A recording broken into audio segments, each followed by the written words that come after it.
ಆತ್ಮೀಯ ವಿದ್ಯಾರ್ಥಿಗಳೇ, ಇವತ್ತಿನ ತರಗತಿಗೆ ತಾವೆಲ್ಲರೂ ಕೂಡ ಸ್ವಾಗತವನ್ನು ಕೋರ್ತಾ, ಇವತ್ತಿನ ತರಗತಿಯಲ್ಲಿ ನಮ್ಮ 8ನೇ ತರಗತಿಯಲ್ಲಿರ್ತಕ್ಕಂಥ ಮತ್ತೊಂದು ಗದ್ಯ ಭಾಗವನ್ನ ತಿಳ್ಕೊಳ್ಳೋಣ.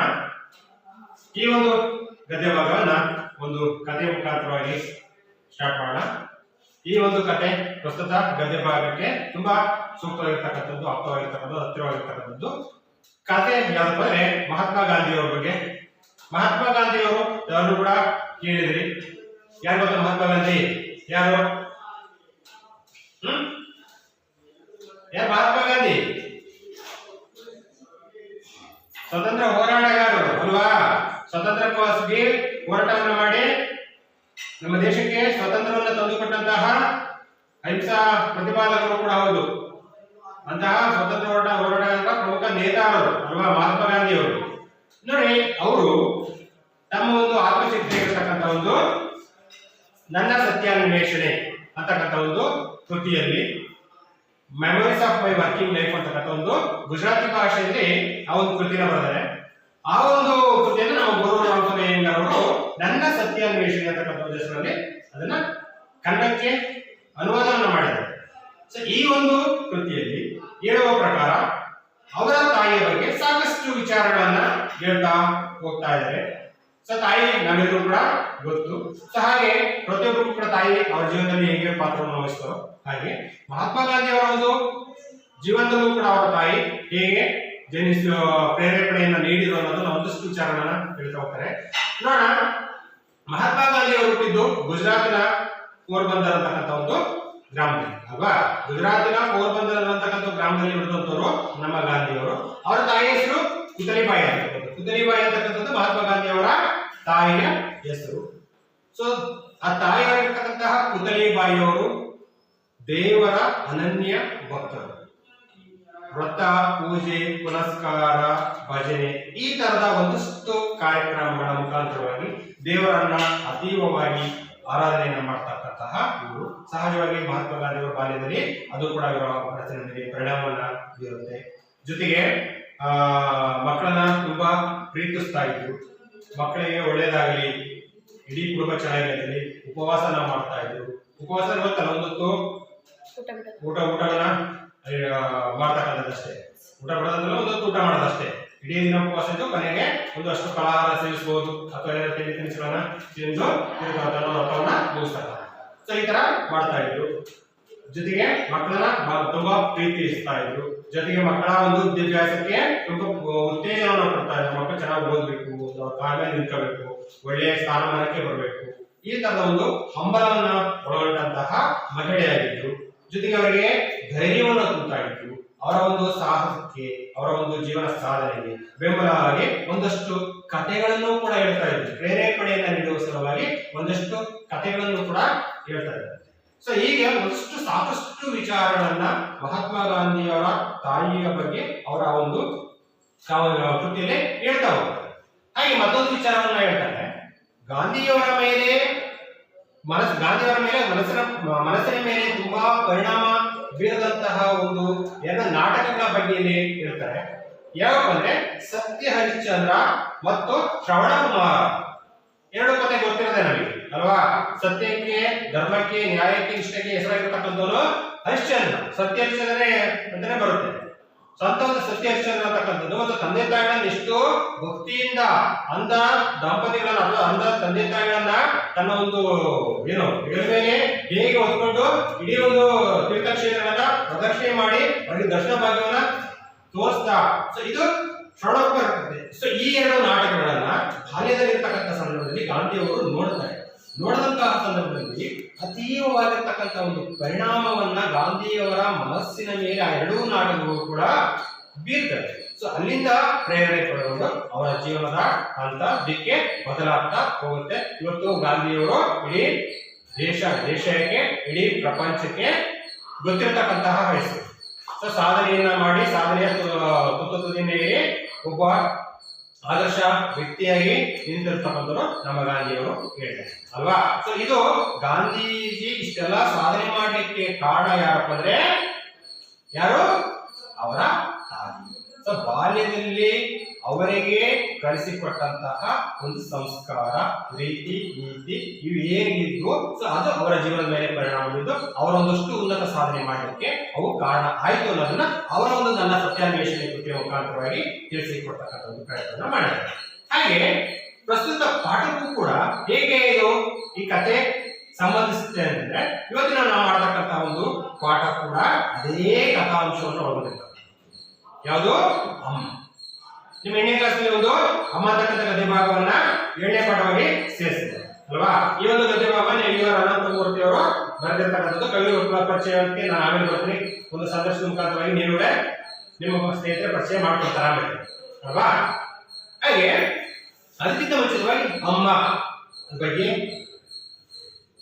ಒಂದು ಬಹುಶಃ ಅಮ್ಮ 2 ಅಕ್ಷರ ಪದ ಅಥವಾ ತಾಯಿ 2 ಅಕ್ಷರದ ಒಂದು ಪದ ಆದರೂ ಕೂಡ ಆದ್ರೆ ನಾವು ಅವಳ ಬಗ್ಗೆ ಕೆಲವೊಂದು ಮಾತುಗಳಲ್ಲಿ ಅಥವಾ ಕೆಲವೊಂದು ವಾಕ್ಯಗಳಲ್ಲಿ ಅಥವಾ ಪದಗಳಲ್ಲಿ ಆಕೆಯನ್ನ ವರ್ಣಿಸಲಿಕ್ಕೆ ನಮಗೆ ಪದಗಳು ಸಾಲದು.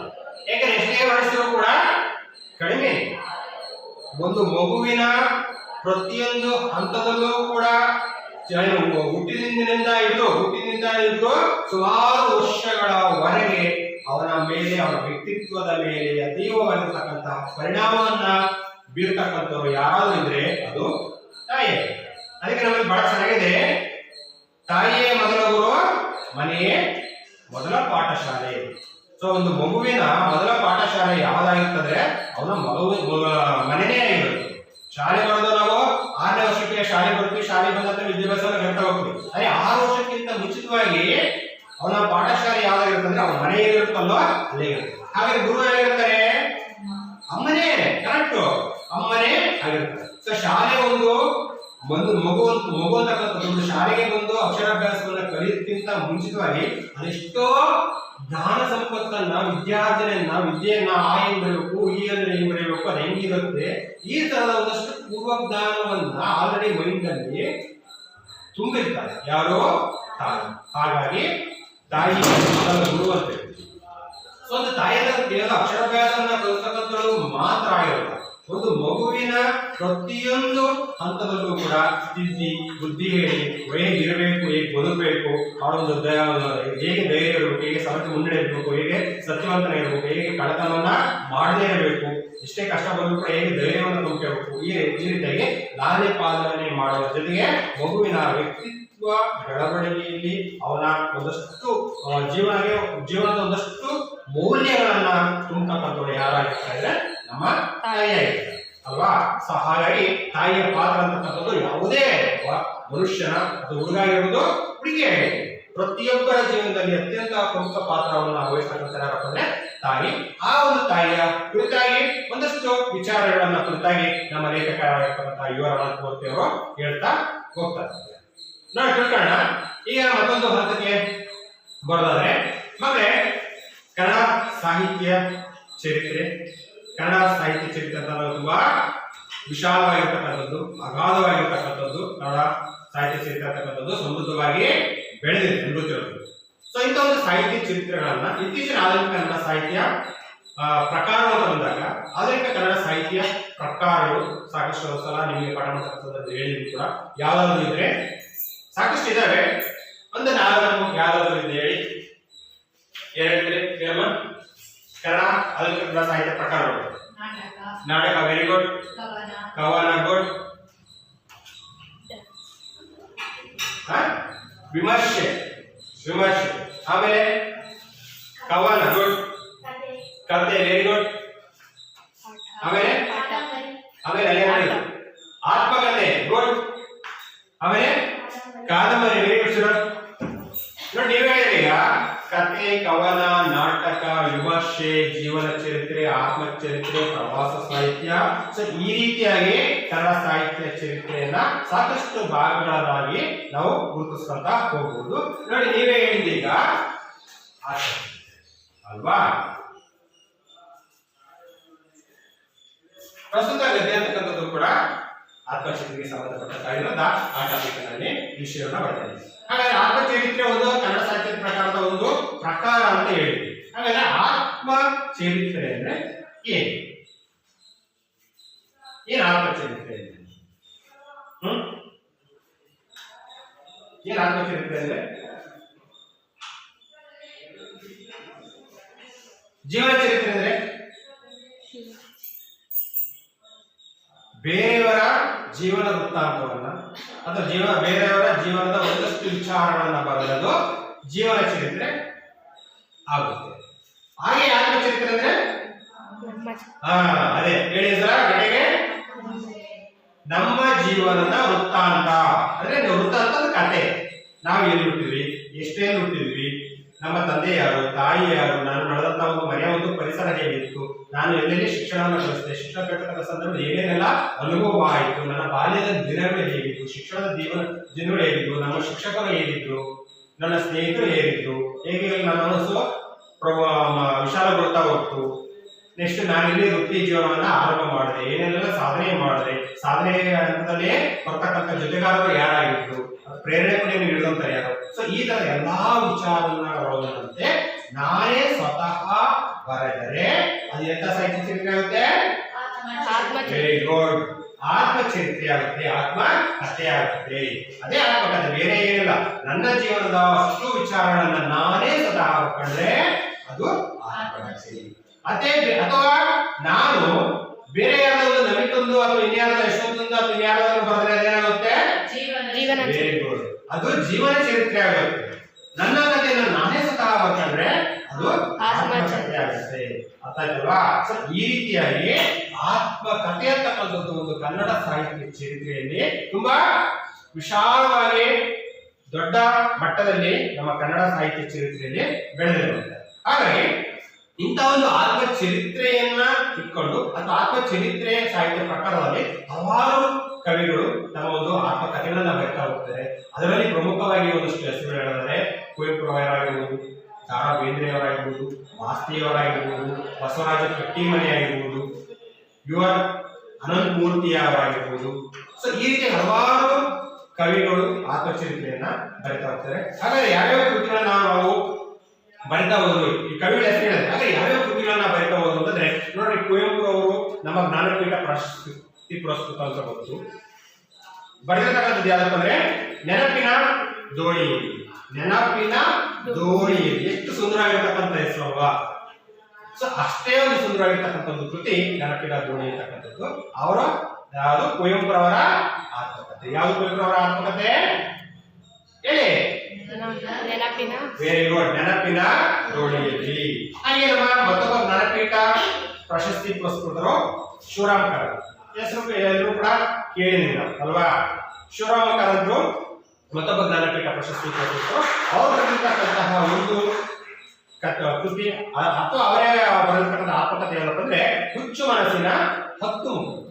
ನಡೆದಾಡುವ ವಿಶ್ವಕೋಶ ಅಂತಕ್ಕಂಥ ಹೆಸರಿನಿಂದ ಕರೀತಕ್ಕಂಥವ್ರು ಶಿವರಾಮ ಕಾರಂತರು ಅಲ್ವಾ? ಕಡಲಿನ ಭಾಗ ಅಂತೇಳಿ ಹೆಸರುವಾಸಿಯಾಗಿರ್ತಕ್ಕಂಥವ್ರು. ಅಂತಹ ಕವಿಗಳು ಬರೆದಿರ್ತಕ್ಕಂಥ ಅವರ ಆತ್ಮಕಥೆ ಯಾವುದು? ಹುಚ್ಚು ಮನಸ್ಸಿನ 10 ಮುಖಗಳು. ಹಾಗೆ ಮಾಸ್ತಿಯವರು ಭವ ಅಂತಕ್ಕಂಥ ಒಂದು ಕಾವ್ಯವನ್ನ ಬರೆದರೆ ಕೃತಿಯನ್ನು ಬರೆದರೆ, ಆನಾಕು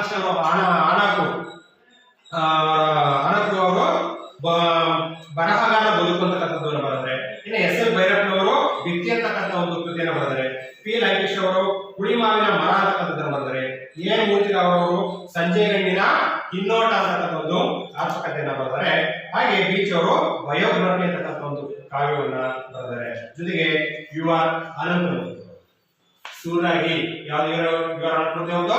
ಸೂರಾಗಿ ಅಂತಕ್ಕಂಥ ಒಂದು ಆತ್ಮಕಥೆಯನ್ನ ಬರೆದರೆ. ಸೊ ಈ ರೀತಿಯಾಗಿ ಹಲವಾರು ಕವಿಗಳು ತಮ್ಮ ಒಂದು ಆತ್ಮಕಥೆಗಳನ್ನ ಬರೆಯುವ ಮುಖಾಂತರವಾಗಿ ಕನ್ನಡ ಸಾಹಿತ್ಯ ಕ್ಷೇತ್ರಕ್ಕೆ, ಕನ್ನಡ ಓದುಗರಿಗೆ ಹಲವಾರು ಒಂದಷ್ಟು ವಿಚಾರಗಳನ್ನ ಹೇಳುವ ಮುಖಾಂತರವಾಗಿ ಅವರ ಒಂದು ನಮ್ಮ ಕವಿ ಹೇಗಿದ್ರು, ಅವರ ಜೀವನ ಹೇಗಿತ್ತು, ಹೇಗೆಲ್ಲ ಅವರ ಮೇಲೆ ಬದಲಾವಣೆ ಆಯಿತು, ಯಾರ್ಯಾರೆಲ್ಲ ಪ್ರೇರಣೆಯನ್ನ ಏನು ಪ್ರಭಾವವನ್ನು ಬೀರಿದ್ರು, ಹೇಗೆ ಅವರ ಒಂದು ವ್ಯಕ್ತಿತ್ವ ಉನ್ನತಿ ಹೊರತು. ಸೊ ಈ ರೀತಿಯಾಗಿ ಹಲವಾರು ವಿಚಾರಗಳನ್ನ ಒಂದು ಆತ್ಮಕಥೆಗಳ ಮುಖಾಂತರವಾಗಿ ಕಟ್ಕೊಡ್ತಕ್ಕಂಥ ಒಂದು ಪ್ರಯತ್ನವನ್ನ ಮಾಡಿದರೆ, ಆ ಒಂದು ಆತ್ಮಚಿತ್ರಗಳನ್ನ ನಾವು ಕೂಡ ಓದುವ ಮುಖಾಂತರವಾಗಿ ಅವರ ಒಂದು ಬದುಕಿನ ಹಂತಗಳನ್ನ, ಸಾಧನೆಯ ಅತ್ಯುತ್ತಮತೆಯನ್ನು ಹೇಗೆ ಏರಿದ್ರನ್ನ ನಾವು ಕೂಡ ಓದುವರು ಕೂಡ ತಿಳಿಬಹುದಾಗಿದೆ ಅಲ್ವಾ? ಸೊ ನೋಡೋಣ, ಇದೊಂದು ಚಟುವಟಿಕೆಯನ್ನ ಮಾಡೋಣ. ಏನಪ್ಪ ಚಟುವಟಿಕೆ ಅಂದ್ರೆ, ನಾನು ಈ ಒಂದು ಆತ್ಮಚರಿತ್ರೆಯನ್ನ ಯಾರ್ಯಾರೆಲ್ಲ ಕವಿಗಳು ಬರಿತಾ ಹೋದ್ರು ಅಂತ ಹೇಳಿದೆ. ಅವ್ರು ಬರೆದಿರ್ತಕ್ಕಂತಹ ಕೃತಿಗಳು ಹೇಳ್ತಾ ಹೋಗ್ತಾರೆ. ಈಗ ಒಂದಿಸಿ ಬರೆಯಿರಿ ಅನ್ನೋದು ಚಟುವಟಿಕೆ. ಈಗ ಕವಿಗಳ ಹೆಸರು ಬರ್ತೀನಿ ಈ ಕಡೆ ಭಾಗದಲ್ಲಿ ಒಂದಷ್ಟು ಗೊತ್ತಿರುತ್ತಾರೆ. ಅವರ ಆತ್ಮಕಥೆ ಯಾವುದು ಅನ್ನೋದನ್ನ ಸರಿಯಾದ ರೂಪವನ್ನ ನೀವು ಅವರ ಹೆಸರಿನ ಮುಂಭಾಗದಲ್ಲಿ ಬರೀಬೇಕು. ಮಾಡ ಚಟುವಟಿಕೆನಾ ಬೇರೆ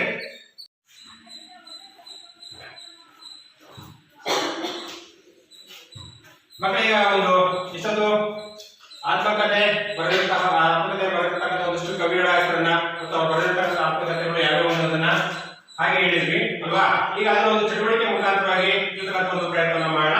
ಈಗಾಗಲೇ ನಿಮ್ಮ ಚಕೋಲಿಯ ಮೇಲೆ ಒಂದು ಕಡೆ ಕವಿಗಳ ಹೆಸರು, ಮತ್ತೊಂದು ಭಾಗದಲ್ಲಿ ಅವ್ರು ಬರೆದಿರ್ತಕ್ಕಂಥ ಆತ್ಮಕಥೆಗಳನ್ನ ಪಟ್ಟಿ ಮಾಡಿದೀವಿ. ಆದ್ರೆ ಇವೆಲ್ಲವೂ ಕೂಡ ಅದನ್ನು ಬದಲಾಗಿದ್ದಾವೆ. ಸೊ ಈ ಕವಿಗಳು ಅವ್ರು ಬರೆದಿರ್ತಕ್ಕಂಥ ಸರಿಯಾದ ಆತ್ಮಕಥೆ ಯಾವುದು ಅನ್ನೋದನ್ನ ನೀವು ಗುರುತಿಸಿ ಅದನ್ನ ಈಗ ಈ ಕಡೆ ಬಂದಿದೆ ಸರಿಯಾದ ಉತ್ತರ ಅಂತೀನಿ. ಸೊ ಇದರಲ್ಲಿ ಕ್ರಮಕ್ಕೆ ಕೂಡ ಹಾಕಿದ್ದೀನಿ ಮತ್ತೆ ನಿಮ್ಗೆ ಕನ್ಫ್ಯೂಷನ್ ಬರ್ತದೆ. ಅವರ ಮುಂದೆ ಸರಿಯಾದಂತಹ ಉದಾಹರಣೆಗೆ ಕುವೆಂಪು ಅವರ ಆತ್ಮಕಥೆ ಯಾವುದು ಅನ್ನೋದನ್ನ ಈ ಒಂದು ಪಟ್ಟಿಯಲ್ಲಿ ನೋಡಿಕೊಂಡು ಅವರ ಉತ್ತರ ಏನಿದೆ ನಿಮ್ಮ ಸರಿಯಾದ ಉತ್ತರವನ್ನ ಈ ಭಾಗದಲ್ಲಿ ಬರೆಯಬೇಕಾಗುತ್ತೆ. ಅರ್ಥ ಆಯ್ತಲ್ಲ? ಬಟ್ ಈಗ ಪ್ರಾರಂಭವನ್ನ ಮಾಡೋಣ. ಈ ಒಂದು ಪ್ರಾರಂಭದಲ್ಲಿ ನಮ್ಗೆ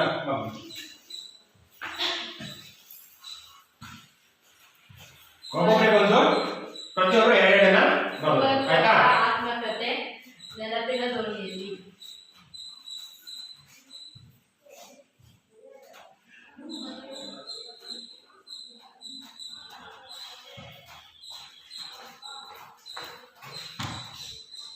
ಮಾಸ್ತಿ ವೆಂಕಟೇಶ್ ಅಯ್ಯಂಗರವರ ಆತ್ಮಕಥೆ ಭಾವ.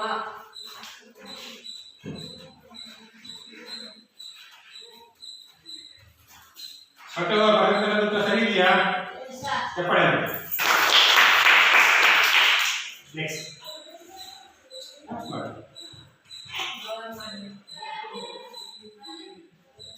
ಶಿವರಾಮ ಕಾರಂತರವರ ಆತ್ಮಕಥೆ ಹುಚ್ಚು ಮನಸ್ಸಿನ 10 ಮುಖಗಳು.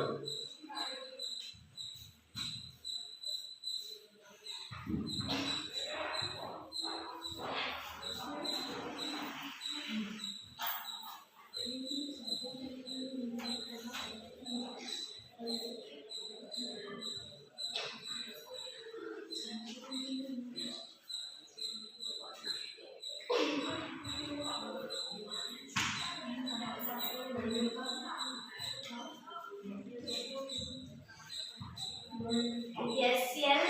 ಭೈರಪ್ಪನವರ ಆತ್ಮಕಥೆ ಭಿತ್ತಿ. ಸರಿ,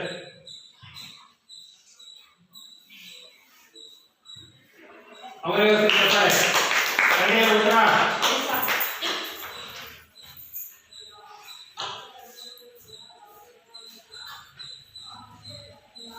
ಅನಂತರವರ ಆತ್ಮಕಥೆ ಸಂಜೆ ಕಣ್ಣಿನ ಹಿನ್ನೋಟ.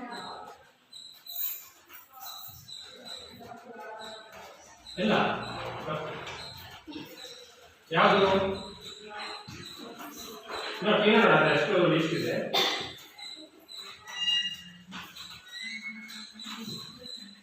ಯಾವುದು ರೈಟ್.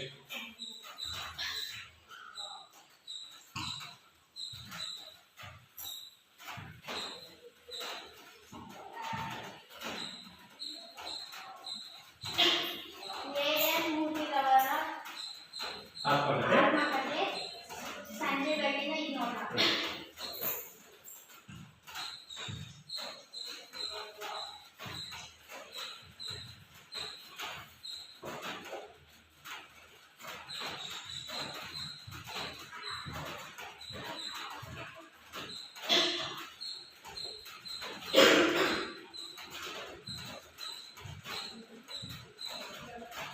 ಓಕೆ, ಕಾರ್ಯಕ್ರಮ ನಡೆಯುತ್ತಮ್ಮ.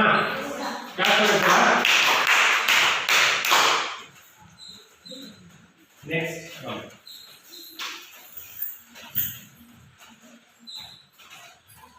ಬಸವರಾಜ ಕಟ್ಟಿಮನಿ.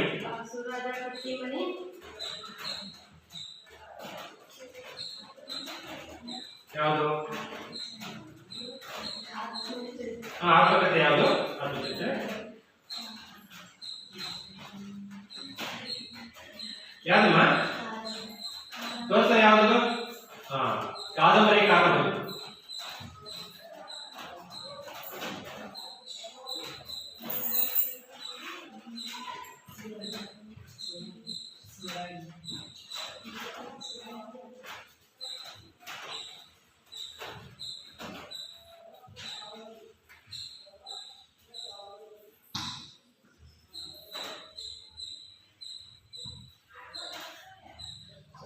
ಇನ್ನೊಂದು ಹೇಳ್ಬೇಕು ನೀವು ಇಲ್ಲಿ ಬಸ ಚಪ್ಪಾಳೆ ಕರೆಕ್ಟಿದೆ.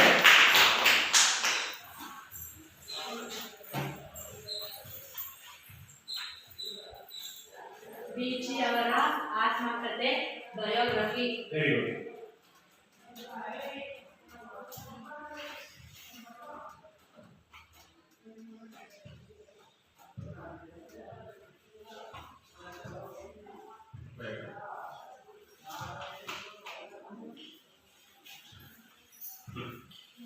ಇನ್ನೊಂದಿದೆ ಬರುತ್ತೆ ಬಾಬಾ.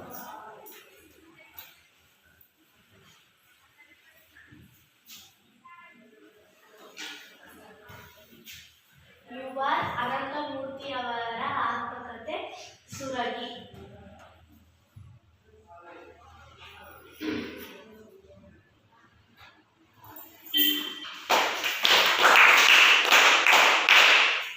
ಮಕ್ಕಳ ಒಂದು ಚಟುವಟಿಕೆ ರೂಪದಲ್ಲಿ ಒಂದು ಆತ್ಮಕಥೆ ಬರೆದಿರ್ತಕ್ಕಂತಹ ಕವಿಗಳ ಅವರ ಒಂದು ಸರಿಯಾದಂತಹ ಆತ್ಮಕಥೆ ಯಾವುದು ಅನ್ನೋದನ್ನ ಒಂದು ಚಟುವಟಿಕೆ ರೂಪದಲ್ಲಿ ನೋಡಿದ್ವಿ.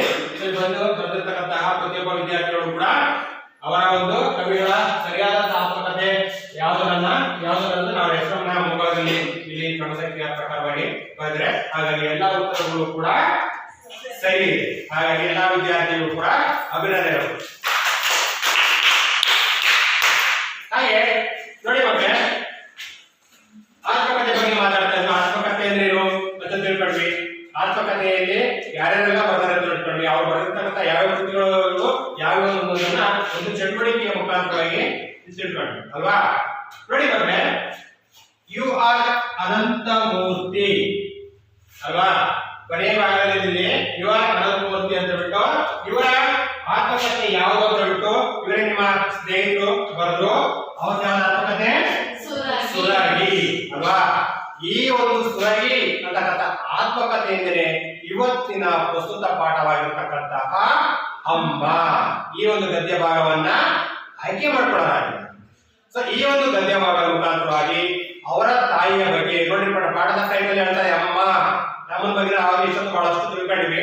ಸೊ ಅಮ್ಮನ ಬಗ್ಗೆ ಏನೇನೆಲ್ಲ ಹೇಳ್ತಾ ಹೋಗ್ತಿದ್ದಾರೆ, ಅವರೊಂದು ಬಾಲ್ಯದ ದಿನಗಳು ಹೇಗಿತ್ತು, ಹೇಗೆಲ್ಲ ಆಟ ಆಡ್ತಾ ಇದ್ರು, ಅವರ ಒಂದು ಮನೆಯ ಒಂದು ಪರಿಸರ ಹೇಗಿತ್ತು, ಸೊ ಒಂದು ಮಲೆನಾಡಿನ ಪರಿಸರ ಚಿತ್ರಣ ಹೇಗಿತ್ತು, ಈ ಎಲ್ಲಾ ವಿಚಾರವನ್ನ ಕಟ್ಟಿಕೊಡ್ತಕ್ಕಂಥ ಒಂದು ಪ್ರಯತ್ನವನ್ನ ಈ ಅಮ್ಮ ಪಾಠದ ಮುಖಾಂತರವಾಗಿ ತಿಳಿಸಿದ್ದಾರೆ. ಹಾಗಾಗಿ ಅಷ್ಟು ವಿಚಾರಗಳನ್ನ ಇವತ್ತಿನ ತರಗತಿಯಲ್ಲಿ ನಾವು ತಿಳಿಯೋಣ. ಹಾಗೆ ಮತ್ತೊಂದು, ಈ ಒಂದು ಪಾಠಕ್ಕೆ ನೇರವಾಗಿ ಹೋಗೋದಕ್ಕಿಂತ ಮುಂಚಿತವಾಗಿ ಈ ಒಂದು ಗದ್ಯ ಪಾಠವನ್ನು ಬರೆದಿರ್ತಕ್ಕಂತಹ ನಮ್ಮ ಲೇಖಕರಾಗಿರ್ತಕ್ಕಂತಹ ಯು ಆರ್ ಅನಂತಮೂರ್ತಿ ಇವರ ಒಂದು ಪರಿಚಯನ ಮಾಡ. ಈ ಪರಿಚಯವನ್ನ ಒಂದು ಚಟುವಟಿಕೆಯ ಮುಖಾಂತರವಾಗಿ ಮಾಡು. ಈ ಒಂದು ಚಟುವಟಿಕೆಯನ್ನು ನಡೆಸಿಕೊಳ್ಳಿಕ್ಕೆ ನಮ್ಮ ಶಾಲೆಯ 8ನೇ ತರಗತಿ ವಿದ್ಯಾರ್ಥಿಗಳಾಗಿರ್ತಕ್ಕಂಥ ನಮಿತಾ ಮತ್ತೆ ಅಮೂಲ್ಯ ಅವರು ಬರ್ತಾ ಇದ್ದಾರೆ. ಹಾಗಾಗಿ ಪ್ರೀತಿಪೂರ್ವಕವಾಗಿರ್ತಕ್ಕಂಥ ಸಂವಾದವನ್ನ ಕೊಡೋಣ.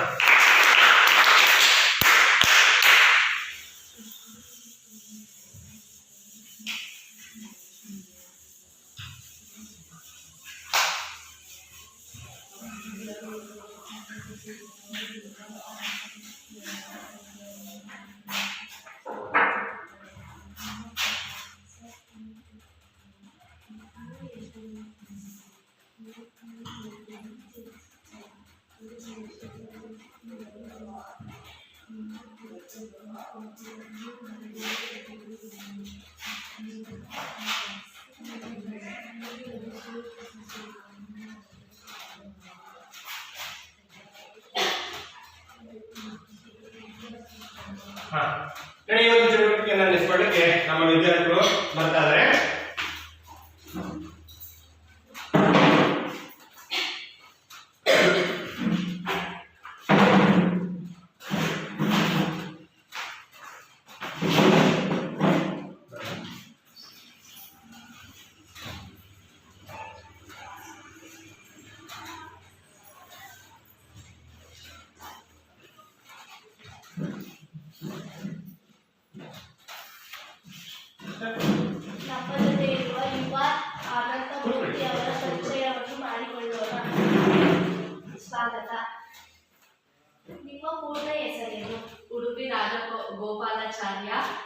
ಶ್ರೀ ಅನಂತಮೂರ್ತಿ. ನೀವು ಎಲ್ಲಿ ಜನಿಸಿದ್ದೀರಿ? ಶಿವಮೊಗ್ಗ ಜಿಲ್ಲೆಯ ತೀರ್ಥಹಳ್ಳಿ ತಾಲೂಕಿನ ನೆರೆಗೆ ಗ್ರಾಮದಲ್ಲಿ ಜನಿಸಿದೆ. ನೀವು ಎಷ್ಟರಲ್ಲಿ ಜನಿಸಿದ್ದೀರಿ? 1932ರಲ್ಲಿ. ನೀವು ಬರೆದಿರುವ ಕೃತಿಗಳು ಯಾವುವು? ಭಾವ, ಅವಸ್ಥ್ಯ,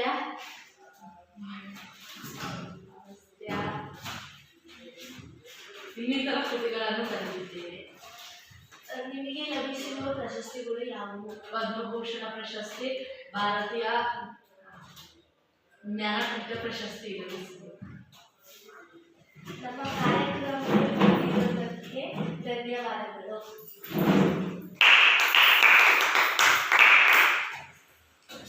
ತುಂಬಾ ಅದ್ಭುತವಾಗಿ ಅಂತರ್ಗತವಾಗಿ ನಮ್ಮ ಲೇಖಕರಾಗಿರ್ತಕ್ಕಂತಹ ಯುವ ಅನಂತಮೂರ್ತಿಯವರ ಪರಿಚಯವನ್ನ ಒಂದು ಸಂದರ್ಶನದ ಮುಖಾಂತರ ಮಾಡಿ ಕೊಟ್ಟಂತಹ ನಮ್ಮ ಸಂದರ್ಶಕರಾಗಿ ಬಂದಿರತಕ್ಕಂತಹ ಕುಮಾರಿ ಅಮೂಲ್ಯ ಅವರು, ಹಾಗೆ ಒಬ್ಬ ಸ್ವತಃ ಕವಿ ಹಾಗೆ ಬಂದಿರತಕ್ಕಂತಹ ನಮಿತಾ ಹಾಗೆ ತುಂಬಾ ಚೆನ್ನಾಗಿ ಉತ್ತಮವಾಗಿ ನಡೆಸಿಕೊಟ್ಟಿದ್ದಾರೆ. ಹಾಗಾಗಿ ಅವರಿಬ್ಬರಿಗೂ ಕೂಡ ತುಂಬ ಹೃದಯದ ಮತ್ತೊಮ್ಮೆ ಅಭಿನಂದನೆಗಳನ್ನ. ಇವಾಗ ಅನಂತಮೂರ್ತಿ ಅವರ ಬಗ್ಗೆ ಸಾಕಷ್ಟು ಹಾಗಾಗಿ ಕೂಡ ಮಾತಾಡ್ತಾ ಇದ್ವಿ. ಇದೊಂದು ಚಟುವಟಿಕೆ ಮುಖಾಂತರ ನಮ್ಮ ಸ್ನೇಹಿತರು ನಡೆಸಿಕೊಡ್ತಾರೆ. ಅವ್ರ ಬಗ್ಗೆ ಮತ್ತೊಂದಷ್ಟು ಇನ್ನೂ ಸ್ವಲ್ಪ ಮಾಹಿತಿ ತಿಳಿಸೋದಾದ್ರೆ, ಯುವ ಅನಂತಮೂರ್ತಿ ಅವರು ಒಬ್ಬ ಜ್ಞಾನಪೀಠ ಪ್ರಶಸ್ತಿ ಪುರಸ್ಕೃತರು. ಉಡುಪಿ ರಾಜಗೋಪಾಲಾಚಾರ್ಯ ಅನಂತ ಮೂರ್ತಿ ಇವರ ಒಂದು ಪೂರ್ಣವಾಗಿರ್ತಕ್ಕಂತಹ ಹೆಸರು. ಹುಟ್ಟಿದ್ದು 1932ರಲ್ಲಿ. ಅವರು ಮರಣವನ್ನು ಹೊಂದಿದ್ದು 2014ರಲ್ಲಿ ಮರಣವನ್ನು ಹೊಂದಿದ್ದು. ಅಲ್ಲಿವರೆಗೂ ಸುಮಾರು ವರ್ಷಗಳ ಕಾಲ ಬದುಕಿರ್ತಾರೆ. ಸೊ ಅಂತ ಒಂದು ಸಂದರ್ಭದಲ್ಲಿ ಕನ್ನಡ ಸಾಹಿತ್ಯ ಕ್ಷೇತ್ರಕ್ಕೆ ವಿನೂತನವಾಗಿರ್ತಕ್ಕಂಥ ಅನುಪಮ ಸೇವೆಯನ್ನು ಸಲ್ಲಿಸತಕ್ಕಂತಹ ಕೀರ್ತಿ ನಮ್ಮ ಲೇಖಕರಾಗಿರ್ತಕ್ಕಂಥ ಯುವ ಅನಂತಮೂರ್ತಿ ಅವರಿಗೆ ಸಲ್ಲುತ್ತದೆ. ನೋಡಿ, ಶಿವಮೊಗ್ಗ ಜಿಲ್ಲೆಯ ತೀರ್ಥಹಳ್ಳಿ ತಾಲೂಕಿನ ಮೇಳಿಗೆ, ಶಿವಮೊಗ್ಗ ನಮಗೆ ಗೊತ್ತಿರೋ ಪ್ರಕಾರ ಮೇಳಿಗೆ ಮಲೆನಾಡಿ ಅಲ್ವಾ, ಅಂತ ಮಲೆನಾಡಿನ ತಪ್ಪಲಿನ ಪ್ರದೇಶವಾಗಿರ್ತಕ್ಕಂತಹ ತೀರ್ಥಹಳ್ಳಿ ತಾಲೂಕಿನ ಮೇಳಿಗೆ ಅಂತಕ್ಕಂಥ ಒಂದು ಗ್ರಾಮದಲ್ಲಿ ವಿದ್ಯಾರ್ಥಿಸ್ತಾರೆ. ಮೈಸೂರು ವಿಶ್ವವಿದ್ಯಾಲಯದಲ್ಲಿ MA ಸ್ನಾತಕೋತ್ತರ ಪದವಿಯನ್ನ ಪಡ್ಕೊಂತಾರೆ. ಜೊತೆಗೆ ಇಂಗ್ಲೆಂಡಿನ ಬರ್ಮಿಂಗ್ ಹ್ಯಾಮ್ ಅಂತಕ್ಕಂಥ ಒಂದು ವಿಶ್ವವಿದ್ಯಾಲಯದಿಂದ ಇಂಗ್ಲಿಷ್ ಮತ್ತು ತೌಲನಿಕ ಸಾಹಿತ್ಯ ವಿಷಯದಲ್ಲಿ PhD ಪದವಿಯನ್ನು ಕೂಡ ಪಡ್ಕೊಂಡಂತಹ ನಮ್ಮ ಮಹನೀಯರು ನಮ್ಮ ಯುವ ಅನಂತಮೂರ್ತಿ. ಸಣ್ಣ ಕನ್ನಡ ಸಾಹಿತ್ಯದ ಒಂದಷ್ಟು ಪ್ರಕಾರಗಳಲ್ಲಿ ಸಾಹಿತ್ಯ ಕೃಷಿಯನ್ನು ಮಾಡಿರ್ತಕ್ಕಂಥದ್ದನ್ನು ನಾವು ನೋಡಬಹುದು. ಪ್ರಮುಖವಾಗಿ ಕಾದಂಬರಿ ಸಾಹಿತ್ಯ ಕ್ಷೇತ್ರದಲ್ಲಿ ಇವರು ಸಂಸ್ಕಾರ, ಭವ, ಅವಸ್ಥೆ, ಭಾರತೀಪುರ ಅಂತಕ್ಕಂಥ ಒಂದು ಕಾದಂಬರಿಗಳನ್ನು ಬರೆದ್ರೆ, ಆವಾಹನೆ, ಮೌನಿ, ಪ್ರಶ್ನೆ, ಎಂದೆಂದಿಗೂ ಉಳಿಯಲಾಗತ್ತೆ ಅಂತಕ್ಕಂಥ ಒಂದು ಕಥಾ ಸಂಕಲನಗಳನ್ನು ಬರೆದ್ರೆ. ಹಾಗೆ ಕವನ ಸಂಕಲನಗಳಲ್ಲಿ ಮಿಥುನ, ಅಜ್ಜನ ಹೆಗಲ ಸುಕ್ಕುಗಳು, ಈ ರೀತಿಯಾಗಿ ಒಂದಷ್ಟು ಕವನ ಸಂಕಲನಗಳನ್ನು ಕೂಡ ಬರೆದಿದ್ದಾರೆ. ಸೊ ಇಷ್ಟೆಲ್ಲ ಸಾಹಿತ್ಯ ಕೃಷಿಯನ್ನು ಮಾಡಿರ್ತಕ್ಕಂತಹ ನಮ್ಮ ಲೇಖಕರಿಗೆ ಹಲವು ಪ್ರಶಸ್ತಿಗಳು ಕೂಡ ಅನಾಯಾಸವಾಗಿ ಹುಡುಕಿಕೊಂಡು ಬಂದಿರತಕ್ಕಂಥದ್ದು ನಾವು ನೋಡಬಹುದು. ಅದರಲ್ಲಿ ಯಾರಪ್ಪ ಅಂದ್ರೆ ಗೌರವ ಡಿಲೀಟ್ ಪ್ರಶಸ್ತಿ ಅಂತಕ್ಕಂಥದ್ದು ಲಭಿಸಿದೆ, ರಾಜ್ಯೋತ್ಸವ ಪ್ರಶಸ್ತಿ ಬಂದಿದೆ. ಜೊತೆಗೆ ಭಾರತ ಸರ್ಕಾರ ಕೊಡ್ತಕ್ಕಂತಹ ಪದ್ಮಭೂಷಣ ಅಂತಕ್ಕಂಥ ಒಂದು ಪ್ರಶಸ್ತಿಗೂ ಕೂಡ ಭಾಜನರಾಗಿದ್ದಾರೆ. ಜೊತೆಗೆ 1994ರಲ್ಲಿ ಭಾರತೀಯ ಜ್ಞಾನಪೀಠ ಪ್ರಶಸ್ತಿ ಕೂಡ ಇವರು ಪಾತ್ರರಾಗಿರ್ತಕ್ಕಂಥದ್ದನ್ನು ನಾವು ನೋಡಿರ್ಬೋದು. ಜೊತೆಗೆ 2002ರಲ್ಲಿ ತುಮಕೂರಿನಲ್ಲಿ ಸಮಾವೇಶಗೊಂಡಂತಹ 66ನೇ ಅಖಿಲ ಭಾರತ ಕನ್ನಡ ಸಾಹಿತ್ಯ ಸಮ್ಮೇಳನದ ಅಧ್ಯಕ್ಷತೆಯನ್ನು ಕೂಡ ನಮ್ಮ ಕವಿಗಳ ಲೇಖಕರಾಗಿರ್ತಕ್ಕಂಥ ಯುವ ಅನಂತಮೂರ್ತಿ ಅವರು ವಹಿಸಿಕೊಂಡಿದ್ದಾರೆ. ಸೊ ಇದಿಷ್ಟು ಕೂಡ ನಮ್ಮ ಕವಿಗಳ ಅಥವಾ ಲೇಖಕರ ಪರಿಚಯಕ್ಕೆ ಸಂಬಂಧಪಟ್ಟಂತಹ ಮಾಹಿತಿ. ನೋಡೋಣ, ಇವರು ಬರೆದಿರ್ತಕ್ಕಂಥ ಒಂದು ಪಾಠ ಅಮ್ಮ ಈ ಸುರ್ಗಿ ಅಂತಕ್ಕಂಥ ಆತ್ಮಕಥೆಯಿಂದ ಆರಿಸ್ಕೊಂಡಿರ್ತಕ್ಕಂಥದ್ದು. ಏನೇನೆಲ್ಲ ಹೇಳಿದವರು, ಏನೇನೆಲ್ಲ ವಿಚಾರಗಳು ಹೇಳಿದ್ದಾರೆ ಅನ್ನೋದನ್ನ ತಿಳ್ಕೊಳ್ಳೋಣ. ಆದರೆ ಇವತ್ತಿನ ತರಗತಿ ಇಷ್ಟಿರಲಿ, ಅದೆಲ್ಲ ವಿಚಾರಗಳು ಕೂಡ ಮುಂದಿನ ತರಗತಿಯಲ್ಲಿ ತಿಳ್ಕೊಳ್ತಕ್ಕಂಥ ಒಂದು ಪ್ರಯತ್ನವನ್ನ ಮಾಡೋಣ. ಇವತ್ತಿನ ತರಗತಿ ಬಹುಶಃ ನಿಮ್ಮೆಲ್ಲರೂ ಕೂಡ ಅರ್ಥ ಆಗಿದೆ ಅಂತ ಅದಾದ್ಮೇಲೆ ಒಂದು ಎರಡು ಚಟುವಟಿಕೆ ಮುಖಾಂತರವಾಗಿ ನೀವುಗಳೇ ನಡೆಸಿಕೊಟ್ಟಿದ್ದು ತುಂಬಾ ಉತ್ತಮವಾಗಿ ಮೂಡಿ ಬಂತು. ಹಾಗೆ ಇವತ್ತಿನ ಪಾಠಕ್ಕೆ ಸಂಬಂಧಪಟ್ಟಂತೆ ಒಂದಷ್ಟು ಹೋಮ್ವರ್ಕ್ ಮನೆ ಕೆಲಸವನ್ನ ಬರ್ತಾರೆ.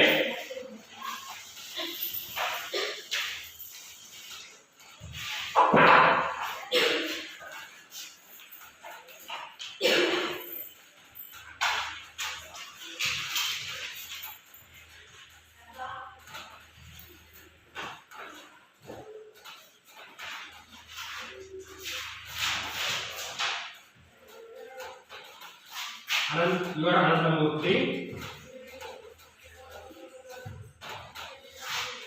ಎಲ್ಲಿ ಜನಿಸಿದರು?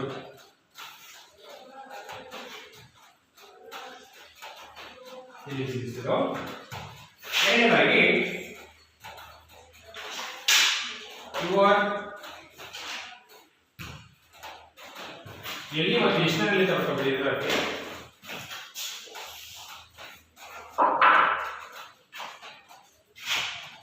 ಎಲ್ಲಿ ಮತ್ತು ಎಷ್ಟರಲ್ಲಿ ಜನಿಸಿದರು? ಇವರ ಅನಂತ ಮೂರ್ತಿ ಯಾವರು ಬರೆದಿರುವ ಕೃತಿಗಳು ಯಾವುವು? ಹಾಗೆ ಮತ್ತೊಂದು ಪ್ರಶ್ನೆ,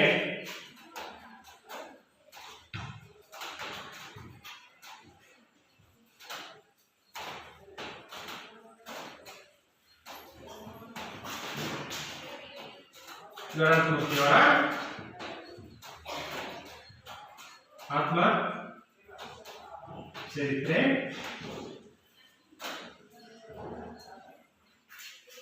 ಯಾವುದು?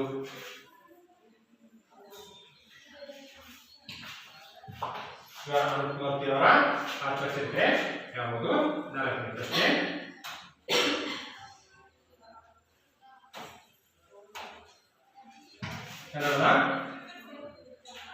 ಕನ್ನಡದಲ್ಲಿ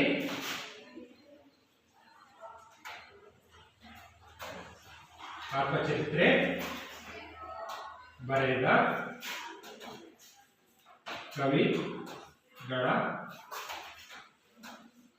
ಕವಿಗಳನ್ನು ಮತ್ತು ಅವರ ಆತ್ಮ ಚರಿತ್ರೆಗಳನ್ನು ಪಟ್ಟಿ ಮಾಡಿ.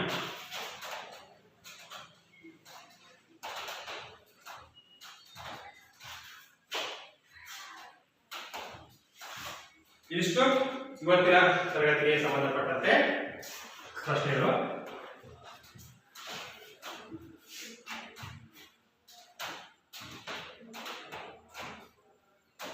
ಎಲ್ರಿಗೂ ಧನ್ಯವಾದಗಳು. ಕ್ಲಾಸ್ ಮಾಡಿ.